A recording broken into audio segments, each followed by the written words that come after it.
Le Saint-Coran dit Ya ayyuhallazina amanu ati'ullaha wa ati'ur rasula wa ulil amri minkum. Wa ulil amri minkum. Ô vous qui croyez, obéissez à Allah et obéissez aux messagers et à ceux qui ont de l'autorité sur vous.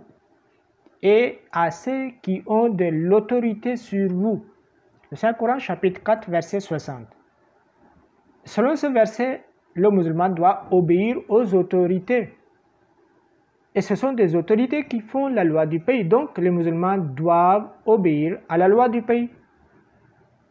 Certains traduisent l'expression wa ulil amri minkum des autorités qui sont parmi vous-même, c'est-à-dire les autorités musulmanes.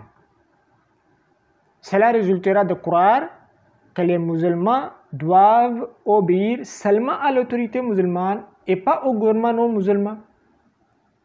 Les musulmans sont partout dans le monde. S'ils ne respecteront pas la loi du pays, ils seront poursuivis, emprisonnés, voire chassés. Quand le saint prophète sallallahu alayhi wa sallam avait envoyé les premiers immigrés en Abyssinie, il ne leur avait pas ordonné de désobéir à la loi du pays parce que ce chef, ce roi était chrétien. La loi islamique n'était pas en vigueur en Abyssinie. Donc les premiers musulmans ont suivi la loi du pays en restant musulmans.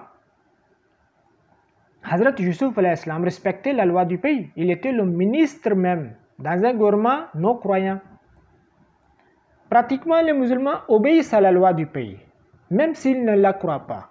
Mais ils obéissent. Par exemple, ils font le contrat du travail selon la loi du pays. Ils font le commerce selon la loi du pays.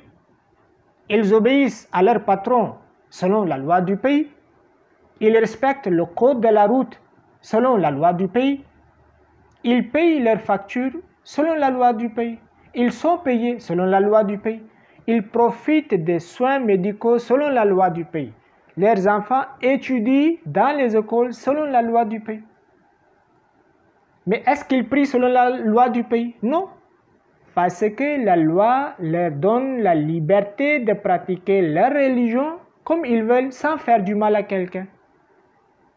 Par ces exemples, on comprend qu'il s'agit de l'obéissance à la loi du pays dans des affaires mondaines. Quant à la religion, chacun est libre de pratiquer sa religion. Le problème se pose quand un État s'ingère dans la vie religieuse de quelqu'un ou les religieux s'ingèrent dans les affaires gouvernementales. Par exemple, un musulman force quelqu'un de prier alors qu'il ne veut même pas prier. Ou un État promulgue une loi qui interdit de prier. Tous les deux ont tort parce qu'ils transgressent leurs limites.